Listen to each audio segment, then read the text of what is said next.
Hello everyone, welcome back to another vlog. ಹೊಸದಾಗಿ ನನ್ನ ಚಾನೆಲ್ನ ನೋಡ್ತಾ ಇದ್ರೆ ದಯಮಾಡಿ ಸಬ್ಸ್ಕ್ರೈಬ್ ಮಾಡ್ಕೊಂಡು ಬಂದು ಕಂಪ್ಲೀಟ್ ವ್ಲಾಗ್ನ ವಾಚ್ ಮಾಡಿ.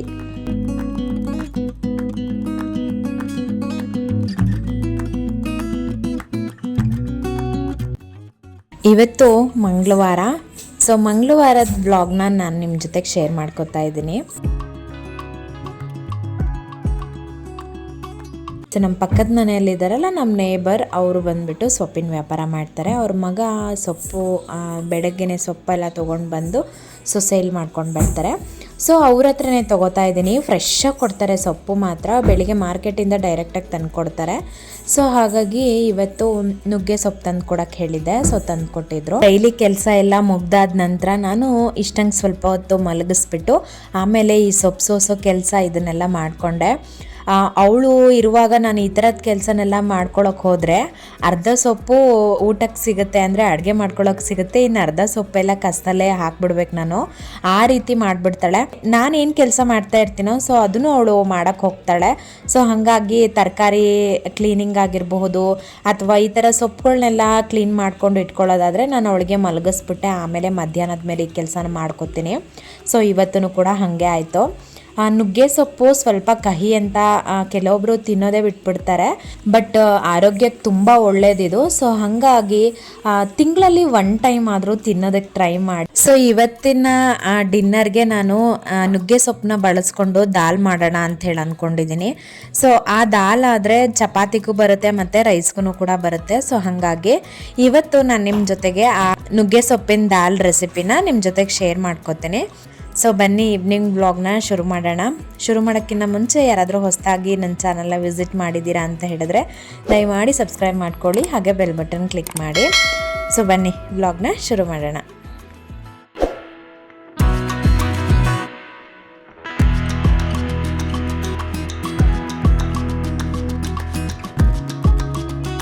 ಬಾ ಇಲ್ಲಿ.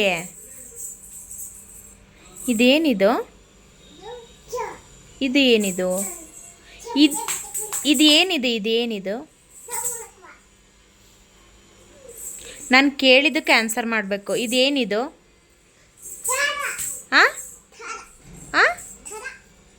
ತಾರ? ಇದು ತಿಂತಾರ ಯಾರಾದರೂ? ಇದು ತಿಂದರೆ ಹೊಟ್ಟೆ ತುಂಬುತ್ತಾ? ಹೊಟ್ಟೆ ತುಂಬುತ್ತಾ ಅಂದೆ. ನಿನ್ನ ಹೆಸರೇನು? ನಿನ್ನ ಹೆಸರೇನು? ಬೇಗ ಹೇಳು. ನಿನ್ನ ಹೆಸರೇನು? ಬೇಗ ಬಾ, ಹತ್ರ ಬರಬೇಕು. ನಿನ್ನ ಹೆಸರೇನು? ಬೇಗ ಹೇಳೋ, ಕರೆಕ್ಟಾಗಿ ಹೇಳೋ. ನಿನ್ನ ಹೆಸರೇನು? ಇಷ್ಟನಾ? ಪಪ್ಪ ಹೆಸರೇನು? ನೀಟಾಗಿ ಹೇಳು. ಕಲೇಶ್. ಮಮ್ಮಿ ಹೆಸರೇನು? ಮಮ್ಮಿ ಹೆಸರು? ಮಮ್ಮಿ ಹೆಸರು ಇಷ್ಟನಾ? ನಿಮ್ಮ ಅಮ್ಮನ ಹೆಸರು ಇಷ್ಟನಾ? ಕರೆಕ್ಟಾಗಿ ಹೇಳು. ಅಮ್ಮನ ಹೆಸರೇನು? ಚಿನ್ನು. ಅಮ್ಮನ ಹೆಸರೇನು? ಮಮ್ಮಿ ಹೆಸರೇನು? ನಾನು ಯಾರು? ಇಲ್ಲಿ ನೋಡಲಿ ಬುಜ್ಜಿ, ನಾನು ಯಾರು? ಮಮ್ಮಿ ಹೆಸರೇನು?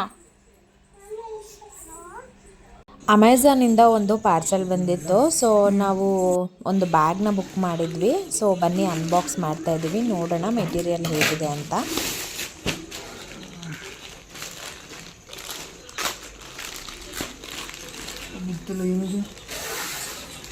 ಇನ್ನು ಟೇಬಲ್ ಮೇಲೆ ಇಟ್ಕೊ.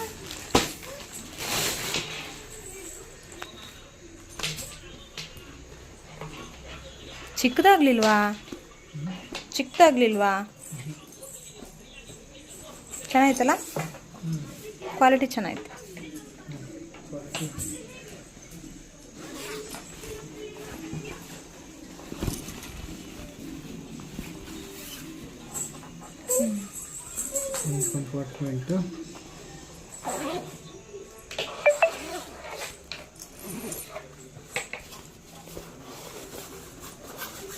ಇಲ್ಲೇನೋ ಪೆನ್ಗಳೆಲ್ಲ ಇಡೋ ಥರ ಇತ್ತು ಅದರಲ್ಲಿ. ಇದೇನಾ? ಇಷ್ಟೇನಾ? ಇಲ್ಲೊಂದಿದೆ ಮೊಬೈಲ್ ಪೋಸ್ಟರ್. ಇದು ವಾಟರ್ ಪ್ರೂಫ್ ಅಚ್ಚೇನೆ. Actually this is not a waterproof, but somehow they can avoid the water. Protect cover ಏನು ಕೊಟ್ಟಿಲ್ಲ, ಇದಕ್ಕೆ ಏನು ಕೊಡಲ್ಲ. ಓಕೆ, ಜಿಪ್ಪೆಲ್ಲ ನೀಟಾಗಿ ನೋಡು. ಈಗ ಇದರಲ್ಲಿ ಈಸಿಯಾಗಿ ನಾವು ತರಕಾರಿ ಎಲ್ಲ ತರ್ಬೋದು. ತರಕಾರಿ ತರಕ್ಕೆ ಲ್ಯಾಪ್ಟಾಪ್ ಪ್ಯಾಕ್ ತಗೊಂತಾರೆ. ನೀನು ನೀಟಾಗಿ ನುಗ್ಗೆಕಾಯಿ ಹಾಕಿದ್ದು, ಹೀರೆಕಾಯಿ ನುಗ್ಗೆಕಾಯಿ ಇಟ್ಕೋಬೋದು.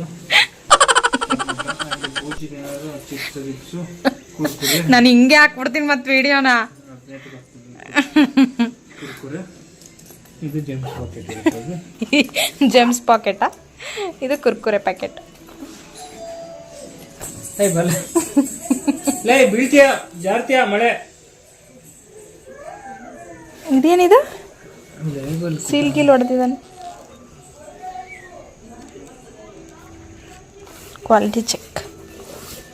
Okay, nice quality.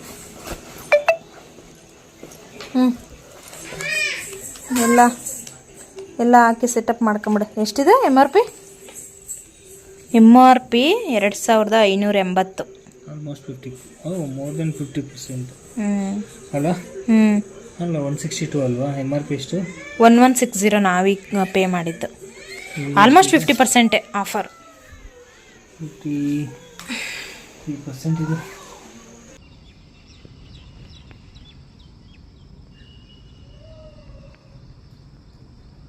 ಸೊ ನಾನು ಸುಮ್ಮನೆ ಹಾಗೆ ಸಂಜೆ ಅಲ್ವಾ ವೆದರ್ ನೋಡಿಕೊಂಡು ಆಚೆ ಹಾಗೆ ಒಂದು ಕ್ಲಿಪ್ಪಿಂಗ್ಸ್ನ ತೊಗೊಂಡೆ. ಈ ವೆದರ್ ಅಂತೂ ನನಗಂತೂ ಸಿಕ್ಕಾಪಟ್ಟೆ ಇಷ್ಟ ಆಗುತ್ತೆ. ಸೊ ಹಾಗಾಗಿ ಟೈಮ್ ಬಂದ್ಬಿಟ್ಟು ಸುಮಾರು ಸಂಜೆ ಒಂದು 6:30 ಏನೋ ಆಗಿತ್ತು.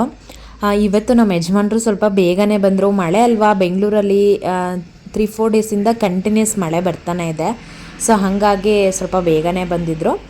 ಅದಲ್ಲದೆ ಬ್ಯಾಗ್ ಬೇರೆ ಬರುತ್ತೆ, ಇನ್ನೇನು ಟ್ರ್ಯಾಕ್ ಮಾಡ್ಕೊತಾ ಇರೋ, ಕಾಲ್ ಪಿಕ್ ಮಾಡು ಅಂತೆಲ್ಲ ಹೇಳ್ತಾನೆ ಇದ್ರಲ್ಲ. ಸೊ ಅವ್ರಿಗೂ ಕ್ಯೂರಿಯಾಸಿಟಿ ತಡೆಯೋಕ್ಕಾಗಿಲ್ಲ, ಸ್ವಲ್ಪ ಬೇಗನೆ ಬಂದರು. ಬಟ್ ಬ್ಯಾಗ್ ಕ್ವಾಲಿಟಿ ಅಂತೂ ತುಂಬ ಚೆನ್ನಾಗಿದೆ. ಅಮೆಝಾನಲ್ಲಿ ಬುಕ್ ಮಾಡಿದ್ದು 1160 ರುಪೀಸ್ಗೇನೋ. ಸೂಪರಾಗಿದೆ ಮಾತ್ರ ಕ್ವಾಲಿಟಿ, ಲೆದರ್ ಕ್ವಾಲಿಟಿ. ಇದರ ಲಿಂಕ್ ಬೇಕಾದರೆ ನಾನು ಹಾಕಿರ್ತೀನಿ ಡಿಸ್ಕ್ರಿಪ್ಷನ್ ಬಾಕ್ಸಲ್ಲಿ, ಯಾರಿಗಾದರೂ ಬೇಕಾದರೆ ಚೆಕ್ಔಟ್ ಮಾಡಿ.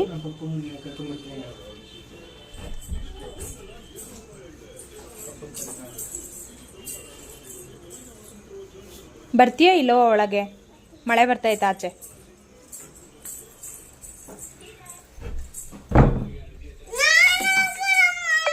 ಹ್ಞೂ ಸರಿ, ಹಾಕು, ನೀನೇ ಹಾಕು, ತಗೋ.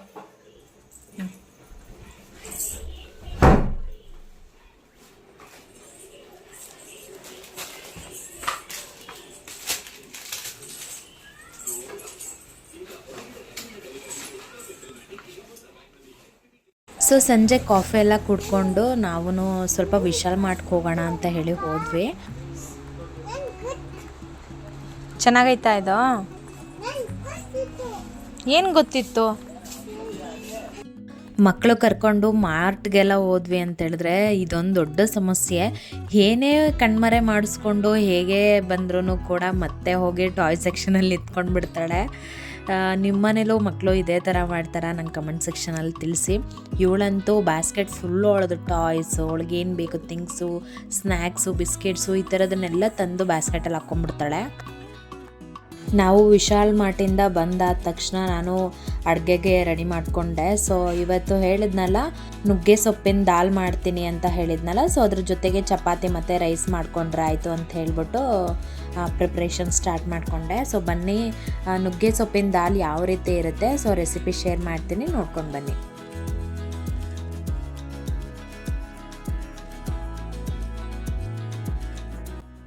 ಮೊದಲಿಗೆ ನಾನಿಲ್ಲಿ ಒಂದು ಸಣ್ಣ ಕುಕ್ಕರ್ ತೊಗೊಂಡಿದ್ದೀನಿ. ಸೊ ಅದರಲ್ಲಿ ಹೆಸರು ಬೇಳೆ ಮತ್ತು ತೊಗರಿ ಬೇಳೆ ಹಾಗೆ ಮಸೂರ್ ದಾಲ್ ಅಂತ ಬರುತ್ತಲ್ಲ, ಮೈಸೂರು ಬೇಳೆ ಅಂತ ಹೇಳ್ತಾರಲ್ಲ ಅದು.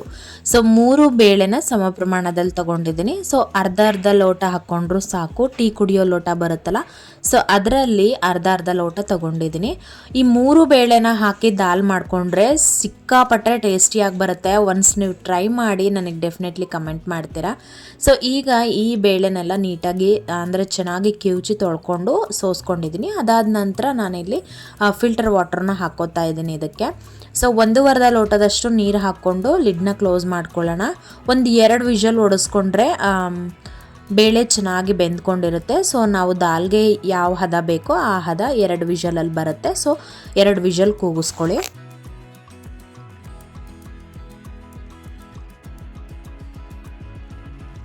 ಬೇಳೆ ಬೆಂದಿರೋದನ್ನು ಪಕ್ಕಕ್ಕೆ ಎತ್ತಿಟ್ಕೊಳ್ಳಿ.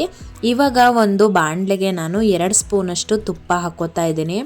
ಎಣ್ಣೆನೂ ಕೂಡ ಹಾಕಿ ನೀವು ಮಾಡ್ಕೋಬಹುದು, ಬಟ್ ನಾನು ಸ್ವಲ್ಪ ತುಪ್ಪ ಹಾಕಿ ಮಾಡಿಕೊಂಡ್ರೆ ಘಮನೂ ಚೆನ್ನಾಗಿರುತ್ತೆ, ಹಾಗೆ ದಾಲ್ ಟೇಸ್ಟ್ ಕೂಡ ಚೆನ್ನಾಗಿರುತ್ತೆ ಅಂತ ಹೇಳಿ 2 ಸ್ಪೂನಷ್ಟು ತುಪ್ಪನ ಬಳಸ್ಕೊತಾ ಇದ್ದೀನಿ.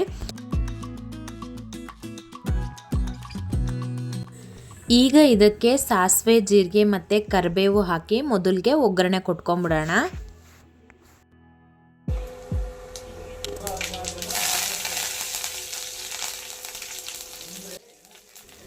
ಈಗ ಈ ಬಾಣಲೆಗೆ ನಾವು ಒಂದು 4ರಿಂದ 5 ಒಣಮೆಣಸಿನ್ಕಾಯಿನ ತೊಗೊಂಡು ಅದನ್ನು ಮುರಿದ್ಬಿಟ್ಟು ಹಾಕ್ಕೊಳ್ಳಿ. ಹಾಗೆ ಒಂದು 5ರಿಂದ 6 ಬೆಳ್ಳುಳ್ಳಿ ಹೆಸಳನ್ನ ನಾನಿಲ್ಲಿ ಸಣ್ಣದಾಗಿ ಕಟ್ ಮಾಡ್ಕೊಂಡಿದ್ದೆ, ಅದನ್ನು ಕೂಡ ಆ್ಯಡ್ ಮಾಡ್ಕೊತಾ ಇದ್ದೀನಿ. ಇದಿಷ್ಟನ್ನು ಆ್ಯಡ್ ಮಾಡ್ಕೊಂಡಾದ ನಂತರ ಚೆನ್ನಾಗಿ ಬಾಡಿಸ್ಕೊಳ್ಳಿ. ಇದು ಯಾವುದೇ ಕಾರಣಕ್ಕೂ ಸೀಬಾರ್ದು, ಅಂದರೆ ಹೊತ್ತಬಾರ್ದು. ತಳ ಏನಾದರೂ ಹಿಡಿದು ಸೀದೋಯ್ತು ಅಂತ ಹೇಳಿದ್ರೆ ದಾಲ್ ಟೇಸ್ಟೇ ಹೊರಟೋಗುತ್ತೆ. ಸೊ ಹಾಗಾಗಿ ಈಗ ಇದಕ್ಕೆ ಸಣ್ಣದಾಗಿ ಹೆಚ್ಕೊಂಡಿರುವಂಥ ಈರುಳ್ಳಿನೂ ಕೂಡ ಆ್ಯಡ್ ಮಾಡ್ಕೊಳ್ಳೋಣ. ಈರುಳ್ಳಿ ಸ್ವಲ್ಪ ಟ್ರಾನ್ಸ್ಪರೆಂಟ್ ಆಗಿ ಫ್ರೈ ಆಗಿದೆ ಅಂತ ಅನಿಸಿದ ತಕ್ಷಣ ಟೊಮೊಟೊನ ಕೂಡ ಆ್ಯಡ್ ಮಾಡಿಕೊಂಡು ಚೆನ್ನಾಗಿ ಫ್ರೈ ಮಾಡ್ಕೊಳ್ಳಿ.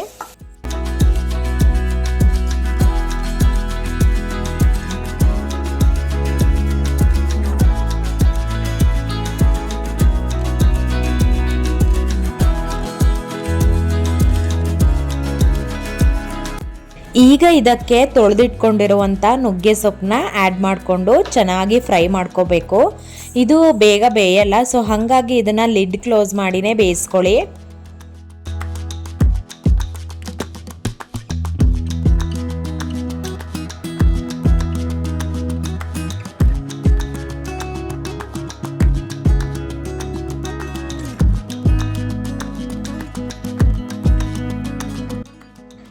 ಒಂದು 15 ನಿಮಿಷ ಈ ರೀತಿಯಾಗಿ ಬೇಯಿಸ್ಕೊಂಡ್ರೆ ಸೊಪ್ಪು ಕೂಡ ಚೆನ್ನಾಗಿ ಬೆಂದ್ಕೊಳ್ಳುತ್ತೆ. ಸೊ ಈಗ ಇದಕ್ಕೆ ಬೇಯಿಸ್ಕೊಂಡಿರುವಂಥ ಬೇಳೆ ದಾಲ್ ಇರುತ್ತಲ್ವ, ಸೊ ಅದನ್ನು ಕೂಡ ಆ್ಯಡ್ ಮಾಡಿಕೊಂಡು ಚೆನ್ನಾಗಿ ಮಿಕ್ಸಿಂಗ್ ಮಾಡ್ಕೊಳ್ಳೋಣ.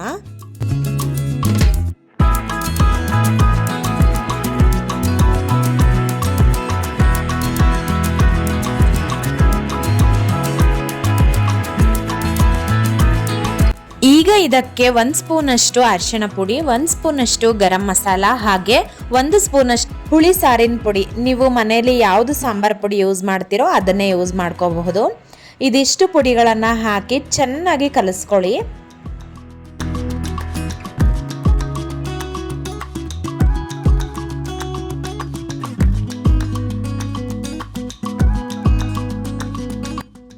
ದಾಲ್ ಕನ್ಸಿಸ್ಟೆನ್ಸಿನ ನೋಡ್ಕೊಳ್ಳಿ. ನಿಮಗೆ ಸ್ವಲ್ಪ ಗಟ್ಟಿ ಆಯಿತು ಅಂದರೆ ಸ್ವಲ್ಪ ನೀರನ್ನು ಕೂಡ ಆ್ಯಡ್ ಮಾಡಿಕೊಂಡು ನೀವು ಕನ್ಸಿಸ್ಟೆನ್ಸಿನ ಮೇಂಟೈನ್ ಮಾಡ್ಕೋಬಹುದು. ನನಗಿಲ್ಲಿ ಸ್ವಲ್ಪ ಗಟ್ಟಿ ಅನಿಸ್ತು, ಸೊ ಹಾಗಾಗಿ ಒಂದು ಅರ್ಧ ಗ್ಲಾಸಷ್ಟು ನೀರು ಹಾಕಿ ಮತ್ತು ಸ್ವಲ್ಪ ಉಪ್ಪನ್ನ ಬೆರೆಸ್ಕೊಂಡು ಕನ್ಸಿಸ್ಟೆನ್ಸಿ ಸರಿ ಮಾಡಿಕೊಂಡೆ. ಅದಾದ ನಂತರ ನಾನಿಲ್ಲಿ ಕೊತ್ತಂಬರಿ ಸೊಪ್ಪನ್ನು ಕೂಡ ಆ್ಯಡ್ ಮಾಡ್ಕೋತಾ ಇದ್ದೀನಿ. ಈ ನುಗ್ಗೆ ಸೊಪ್ಪಲ್ಲಿ vitamin A, vitamin B1, B2, B3 ಹಾಗೆ B6 ಜೊತೆಗೆ ಕ್ಯಾಲ್ಸಿಯಂ, ಐರನ್ ಹಾಗೆ ಜಿಂಕ್ ಕಂಟೆಂಟ್ ಕೂಡ ಇದರಲ್ಲಿ ನಮಗೆ ಈಸಿಯಾಗಿ ಸಿಗುತ್ತೆ. ಸೊ ಹಾಗಾಗಿ ನಮ್ಮ ಹೆಲ್ತ್ಗೆ ತುಂಬಾನೇ ಒಳ್ಳೆಯದು. ಇದರ ಜೊತೆಗೆ ನಮ್ಮ ರಕ್ತದ ಶುದ್ಧೀಕರಣ ಕೂಡ ನುಗ್ಗೆ ಸೊಪ್ಪು ಮಾಡುತ್ತೆ. ಹಾಗೆ ಹಿಮೋಗ್ಲೋಬಿನ್ ಅಂಶವನ್ನು ಹೆಚ್ಚಿಗೆ ಮಾಡ್ಕೊಳ್ಳೋಕ್ಕೂ ಕೂಡ ಇದು ಸಹಾಯಕಾರಿ. ನಿಮ್ಮೆಲ್ರಿಗೂ ಗೊತ್ತೇ ಇದೆ, ಇದರಿಂದ ವೆಯ್ಟ್ ಲಾಸ್ ಕೂಡ ಮಾಡ್ಕೋಬಹುದು. ಸೊ ನೀವೇನಾದರೂ ವೆಯ್ಟ್ ಲಾಸ್ ಮಾಡ್ತಾ ಇದ್ದೀರಾ ಅಥವಾ ನಿಮ್ಮ ಒಂದು ಹೆಲ್ತಿ ಲೈಫ್ ಸ್ಟೈಲ್ ಕಾನ್ಷಿಯಸ್ ಅಲ್ಲಿ ನೀವಿದ್ದೀರಾ ಇದ್ದೀರಾ ಅಂತ ಹೇಳಿದರೆ ಡೆಫಿನೆಟ್ ಆಗಿ ನೀವು ಇದನ್ನು ಒಂದ್ಸರಿ ಟ್ರೈ ಮಾಡಿ. ನುಗ್ಗೆ ಸೊಪ್ಪಿನಿಂದ ಹಲವಾರು ಪ್ರಯೋಜನಗಳು ನಮ್ಮ ಬಾಡಿಗಿದೆ. ಡೆಫಿನೆಟ್ ಆಗಿ ನೀವು ಈ ರೆಸಿಪಿನ ಒಂದ್ಸರಿ ಟ್ರೈ ಮಾಡಿ. ಹಾಗೆ ರೆಸಿಪಿ ಹೇಗಿತ್ತು ಅನ್ನೋದನ್ನ ಕೂಡ ನೀವು ನನಗೆ ಕಮೆಂಟ್ ಬಾಕ್ಸಲ್ಲಿ ತಿಳಿಸ್ಬೋದು. ಸೊ ನಾನು ಇದರ ಜೊತೆಗೆ ಕಾಂಬಿನೇಷನ್ ಆಗಿ ಚಪಾತಿ ಮಾಡಿದ್ದೆ. ಚಪಾತಿ ಹಾಗೆ ಅನ್ನಕ್ಕಂತೂ ಹೇಳಿ ಮಾಡಿರೋದಂತಹ ರೆಸಿಪಿ ಇದು. ಸೊ ನೀವು ಕೂಡ ಡಿನ್ನರ್ ರೆಸಿಪಿಯಲ್ಲಿ ಇದನ್ನು ಟ್ರೈ ಮಾಡಿ, ಡೆಫಿನೆಟ್ಲಿ ಇಷ್ಟ ಆಗುತ್ತೆ. ಇವತ್ತಿನ ಈ ಒಂದು ವ್ಲಾಗ್ ನಿಮ್ಮೆಲ್ರಿಗೂ ಕೂಡ ಇಷ್ಟ ಆಗಿದೆ ಅಂತ ಹೇಳಿ ನಾನು ಭಾವಿಸ್ತಾ ಇವತ್ತಿನ ಈ ವ್ಲಾಗ್ನ ಇಲ್ಲಿಗೆ ಎಂಡ್ ಮಾಡ್ತಾ ಇದ್ದೀನಿ. ಸೊ ಮತ್ತೆ ಬರ್ತೀನಿ ಮುಂದಿನ ವ್ಲಾಗಲ್ಲಿ ಒಂದು ಒಳ್ಳೆ ಕಂಟೆಂಟ್ ಜೊತೆಗೆ. ಹೊಸದಾಗಿ ಯಾರಾದರೂ ನನ್ನ ಚಾನಲ್ ವಿಸಿಟ್ ಮಾಡಿದರೆ ದಯಮಾಡಿ ಮರಿದೆಲೇನೆ ಸಬ್ಸ್ಕ್ರೈಬ್ ಮಾಡ್ಕೊಳ್ಳಿ. ಮತ್ತೆ ಸಿಗೋಣ ಮುಂದಿನ ವ್ಲಾಗಲ್ಲಿ. ಅಲ್ಲಿವರೆಗೂ ನಮಸ್ಕಾರ.